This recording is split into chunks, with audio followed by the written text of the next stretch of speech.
Welcome back, everybody, to another deep dive with us. Today, we are tackling the very interesting life and times of Jimmy Carter. Fascinating is a good word for it. Yeah, I think so. There's a lot there. The 39th president. Hmm? We're going to sift through a mountain of information That's right. about this guy. Yes? From peanut farmer, Yeah. naval officer to the Nobel Peace Prize. We got articles, biographies, Hmm. you name it, we got it. Historical analyses. Yeah, Lots to work with. yeah. Our mission Yeah. is to pull out the most Surprising. and insightful tidbits for you guys. Absolutely. So if you like what you hear, be sure to like, comment, subscribe. That's right. Let us know what you think. All that good stuff. All right, let's jump in. It's remarkable how Carter's journey took him from rural Georgia to the world stage. I mean, this isn't a guy who was born with a silver spoon in his mouth. He wasn't groomed for politics from day one, Right. so he's often seen as an outsider in Washington. Right. But he gets things done. How did his background as a peanut farmer Yeah. and a naval officer influence his approach to politics, in your opinion? Well, I think that's one of the really interesting things about Carter is that he really wasn't a politician. Yeah. Until he got into politics. I mean, Right. he was a farmer. He was a person in the military. Yeah. Um, Working, doing real world things. Yeah, right, doing things. And so I think that shaped a lot of his views and also his work ethic. Okay, let's unpack this. Yeah.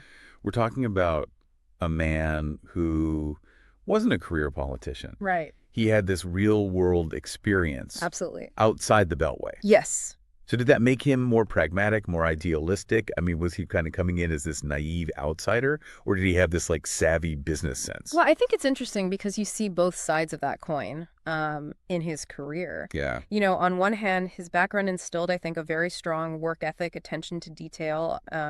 He was known for poring over briefing documents, wanting to understand every facet of an issue. But this outsider status also made it hard for him to navigate the political machinery in Washington. Yeah, it's like he was coming at things from a completely different angle. Yeah. He wasn't just another cog in the system. Right. So- He wasn't schooled in how to play the game. Right. So he goes from these peanut fields to the governor's mansion in Georgia. Right. So was that like a proving ground for his presidential ambitions? Was he thinking, I'm gonna get my feet wet in Georgia and then I think so. take on the world? Yeah, I mean, absolutely. In many ways, his governorship prefigured his presidency. He was a staunch advocate for civil rights, pushed for education reform, emphasized government transparency, and these were all themes that would later resonate on a national level. So it seems like his time as governor gave him a taste of what it meant to lead, to grapple with these complex issues and try to make a real difference. Yeah. And then, bam, 1976 rolls around. America's still reeling from Watergate. Yeah. People are disillusioned with politics as usual. And along comes this, unassuming peanut farmer Right. promising honesty and a fresh start. Yeah, well, What a time to be alive. it was a moment ripe for change. Yeah. And Carter tapped into that national mood brilliantly. He presented himself as the antithesis of the Washington establishment, someone untainted by scandal, and it resonated with voters hungry for authenticity. Yeah. And he pulled off this surprise victory against incumbent President Gerald Ford. Talk about an upset. I mean, it seems like people were yearning for something different, a leader who felt more relatable, more grounded, Right. someone who kind of understood their struggles. Yeah. So he steps into the Oval Office. Yep. What were some of his signature achievements during his presidency? Because I know there were some, right? Absolutely. Yeah. His presidency, while complex, had some undeniable high points. Yeah. One of the most significant has to be the Camp David Accords. Carter, through, I think, sheer force of personality and diplomatic skill, managed to broker a peace agreement between Egypt and Israel. Wow. Two nations locked in conflict for decades. Can you imagine the tension in that room? 13 days of intense negotiations at Camp David. Right. This wasn't just shaking hands and signing a document. No. What made this agreement so groundbreaking? Well, it marked the first time an Arab nation officially recognized Israel's right to exist. Wow. It was a pivotal step towards peace in the Middle East, even though it didn't solve all the underlying issues. But it was a testament to Carter's patience and ability to build bridges. Wow, that's a major accomplishment. It is. It takes a certain kind of leader to pull that off. Yeah. What else stands out as a significant achievement during his presidency? I'm ready to be impressed. Well, another aspect that set him apart was his focus on human rights as a cornerstone of American foreign policy. And this wasn't just lip service. He actually integrated it into diplomatic relations, even if it meant ruffling feathers with allies. He wasn't afraid to rock the boat a little. He was making a statement. It wasn't just about military power or economic interests. It was about holding ourselves and other nations accountable to a higher standard. Exactly. He believed in leading by example. And I think that was a bold move that had lasting repercussions on the way America engages with the world. And this is just the beginning of his story. Now, before we dive into the next chapter of Carter's life, I wanted to remind our listeners that we love hearing your thoughts, so be sure to hit that like button, subscribe to the channel, and leave us a comment below. We read every single one. Now let's get back to this remarkable man's journey. The life and legacy of Jimmy Carter. So far, we've seen his journey from those humble beginnings to the presidency, highlighting those achievements on the world stage. But as with any presidency, there were challenges and controversies. Let's explore those now. All right, let's get into it. We talked about the Camp David Accords, his focus on human rights. But no presidency is without its hurdles. Right. And it's important to acknowledge both the successes and the struggles to really get a full picture of his time in office.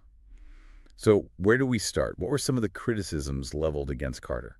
Well, I think one area that often comes under scrutiny is his handling of the economy. Okay. The late 1970s was a turbulent time for the United States, marked by this really unique phenomenon known as stagflation. Stagflation. A combination of high inflation and economic stagnation. What a word. It sounds as bad as it was, I imagine. It was not a good time. So how did Carter's policies try to address this economic turmoil? What was his approach? Well, his approach focused on reducing government spending and tightening the money supply to curb inflation. Okay. However, critics argued that these measures actually worsened the situation, stifling economic growth and job creation. So it was this delicate balancing act. Yeah. Trying to tame inflation without pushing the country deeper into recession. Right. What were some of the prevailing views on his economic policies at the time? There are definitely contrasting opinions. Yes. Some economists argued that his focus on inflation was necessary to stabilize the economy in the long run, even if it meant short-term pain. Right. Others felt that he should have prioritized stimulating growth and job creation, even if it meant tolerating higher inflation for a while. So it sounds like there was no easy solution. No, not at all. It's like trying to fix a leaky faucet while the whole plumbing system is falling apart. Exactly. Were there any external factors that contributed to these economic woes? Was it all on Carter, or was there stuff happening in the world that was kind of outside of his control? I mean, it's crucial to consider the global context. Yes. You know, the oil crisis of the 1970s sent shockwaves through the world economy. Yeah. Energy prices skyrocketed. Wow. Which contributed to inflation, disrupted global trade. I mean, Carter had limited control over these external forces. So he was facing an uphill battle from the start. It's easy to judge past decisions with the benefit of hindsight. Absolutely. You know, we can look back and say, oh, he should have done this or he should have done that. Right. But it's important to understand the complexities and pressures he was dealing with at the time. It's all about context. Yeah. So another criticism leveled at Carter was this perceived lack of assertiveness on the global stage. Right. Some argued that he was too idealistic, too willing to compromise, and not forceful enough in projecting American power. But didn't we just talk about how he brokered the Camp David Accords and made human rights a cornerstone of his foreign policy? Those seem like pretty bold and decisive moves to me. They were, and those are definitely significant achievements. Yeah. However, some critics felt that those successes were overshadowed by other events, like the Soviet invasion of Afghanistan. Right, in 1979. In 1979. That was a major turning point in the Cold War. Absolutely. How did Carter respond to that aggression? Well, he imposed sanctions on the Soviet Union. Okay. And led a boycott of the 1980 Moscow Olympics. Right. But some felt that those actions were insufficient, that a more robust military response was needed to deter further Soviet expansion. It was a defining moment, no doubt. Yeah. And public perception often boils down to how a leader is seen responding to such crises. Do you think these criticisms regarding his foreign policy were justified? It's a complex issue. I mean, there were different schools of thought on how to best contain the Soviet Union. Yeah. Some believed in a more confrontational approach, while others, including Carter, favored this combination of diplomacy, economic pressure, and military preparedness. So it seems like a classic debate between idealism and pragmatism. Right. You know, The eternal struggle. is there a way to effectively balance those two approaches in foreign policy? It's the eternal dilemma for any world leader, right? I mean, finding the right balance between upholding your values and protecting your interests is never easy. Before we move on, I want to remind everyone to engage with us. If you're finding this deep dive insightful, don't forget to like this episode, subscribe to the channel, and leave a comment. We appreciate your support. Now back to Carter's story. This perception of weakness on the international stage, combined with the ongoing hostage crisis in Iran, must have been incredibly challenging for him to navigate. Absolutely, these events had a profound impact on his presidency, both domestically and internationally. The Iranian hostage crisis was a defining event of his presidency, wasn't it? For over a year, the world watched as American diplomats were held captive in Tehran. It must have been a constant pressure cooker for Carter. It absolutely was. The crisis dominated the news cycle and really cast a long shadow over his administration. Despite numerous attempts at negotiation and even a daring rescue attempt, the hostages remained captive until the day Ronald Reagan was sworn in as president. Oh, wow. Talk about bad timing. Yeah, that's got to be a crushing blow. To have the hostages released just minutes after your successor takes office. Do you think this had a lasting impact on his legacy? I think it undoubtedly played a role. The crisis became a symbol of perceived American weakness. Yeah. And Carter's inability to resolve it contributed to a sense of frustration, disillusionment among the American public. And on top of that, he's dealing with the struggling economy. Right. So it just seems like a perfect storm of challenges brewing, ultimately leading to his defeat in the 1980 election. That's right. The combination of a prolonged hostage crisis, a faltering economy, and a charismatic challenger in Ronald Reagan proved insurmountable for Carter. He left office with low approval ratings, but that's not the end of his story. No, it certainly isn't. We've covered a lot of ground, from peanut farms to the presidency, and explored both the triumphs and tribulations of Jimmy Carter's time in office. But as we all know, his story doesn't end there. Indeed. In many ways, his post-presidency was even more remarkable than his time in the White House. Okay, I'm intrigued. What did he do after leaving Washington? We'll dive into that fascinating chapter of his life when we return. But first, another quick reminder to like this episode, subscribe to the channel, and share your thoughts in the comments. We love hearing from you. All right, this might be the most inspiring chapter of Jimmy Carter's life, his post-presidency. It's almost unheard of for a president to achieve more after leaving office than during their term. It's unusual. Most presidents kind of retreat to a life of writing their memoirs, giving speeches. But Carter took a very different path, one marked by tireless service and this commitment to making a real, tangible difference in the world. Okay, I'm hooked. Tell me more about this second act. What were some of the key initiatives he focused on? What did he do? Well, he didn't waste any time. In 1982, he established the Carter Center, a nonprofit organization dedicated to advancing human rights, promoting democracy, and improving global health. And this really became the platform for much of his post-presidency work. The Carter Center. I've heard the name, but honestly, I'm not that familiar with their work. Can you give us a sense of the scope and impact of their initiatives? Like, what have they actually done? Well, it's hard to overstate their accomplishments. They've been involved in everything from election monitoring and fledgling democracies to mediating conflicts in war-torn regions. But perhaps their most remarkable achievement has been the near eradication of guinea worm disease. Guinea worm disease. Now, that's something I need to learn more about. What is it, and how did the Carter Center tackle this issue? Well, it's a parasitic infection that causes debilitating pain and disability. And in the 1980s, it affected millions of people, mostly in Africa. Wow. And the Carter Center, through public health campaigns, community education, and just the distribution of these very simple water filters, has brought this disease to the brink of extinction. In 1986, there were an estimated 3.5 million cases. Last year, there were only 13 reported cases worldwide. From millions to just a handful of cases, that's a staggering achievement. Yeah. It's a testament to the power of, focused effort and perseverance. It really is. It just shows what can be accomplished when you combine, scientific knowledge with community engagement and just this relentless drive to make a difference. And that's just one example of the Carter Center's impact. They have also made significant strides in promoting peace, democracy, and agricultural development in various parts of the world. It's mind-boggling how much he accomplished after leaving the White House. It really is. He didn't just lend his name to these initiatives. He was actively involved, traveling the world, meeting with leaders, working alongside volunteers. Absolutely. Like, just incredible. You're right. He rolled up his sleeves and got to work. I mean, take his involvement with Habitat for Humanity, for example. Right. For decades, he has been a dedicated volunteer, helping to build homes Wow. for low-income families Yeah. all over the world. The image of a former president swinging a hammer alongside volunteers is incredibly powerful. It speaks volumes about his humility and dedication to service.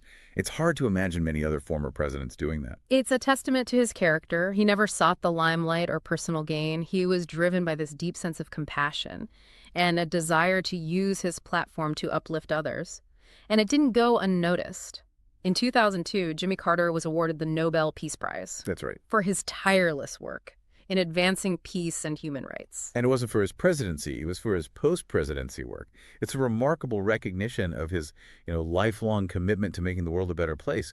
It really challenges our conventional notions of success, doesn't it? Like, what does it mean to be successful? Absolutely. His story is a reminder that true leadership isn't confined to a particular office or position. It's about this sustained commitment to serving others, regardless of the circumstances. Well, we at the Deep Dive are also committed to serving you, our listeners. And if you're enjoying this episode, we'd love for you to hit that like button, subscribe to our channel, and leave a comment. Your support means the world to us. And speaking of support, we're also running a GoFundMe campaign for our podcast, Standing in the Gaps. And we're hoping to upgrade our equipment That's right. so we can bring you even better content Yeah. with improved audio Audio and video. and video quality. So We're aiming to get some webcams, Yeah. studio quality microphones, new editing computers, Yes. that sort of thing. the whole 9 yards. Yeah. And your contribution, no matter how small, can help us take our podcast to the next level and reach a wider audience. You can find a link to our GoFundMe in the episode description. But now back to our main topic. Jimmy Carter's remarkable life. It's almost impossible to sum up the breadth of his accomplishments and the impact he's had on the world. Yeah. From his humble beginnings in rural Georgia to his presidency, and then his even more impactful post-presidency years. He's shown us what it means to live a life of purpose. Yeah. He's a figure who defies easy categorization. Yeah. He was complex, Yeah. sometimes contradictory, Yeah. deeply flawed, Mm-hmm. and profoundly inspiring. Yeah. I think so too. Yeah. And his legacy is still being debated and reassessed, He's a reminder that history is rarely black and white. It's full of these nuances Yeah. and complexity. Exactly. And it's our job to engage with those complexities, grapple with the contradictions, try to understand the full picture, even if it makes us uncomfortable. Well said. As we wrap up this deep dive, Yeah. I'm left with a sense of awe and a renewed appreciation for the power of one individual to make a difference in the world. Absolutely. And it makes me wonder, what will your legacy be? Right. What mark will you leave on the world? It's a question worth pondering. We all have the potential to make a positive impact, no matter how big or small. I think that's a perfect note to end on. Thanks for joining us on this journey into the life and legacy of Jimmy Carter. We hope you found it insightful and thought-provoking. And until next time, keep learning, keep exploring, and keep striving to make the world a better place.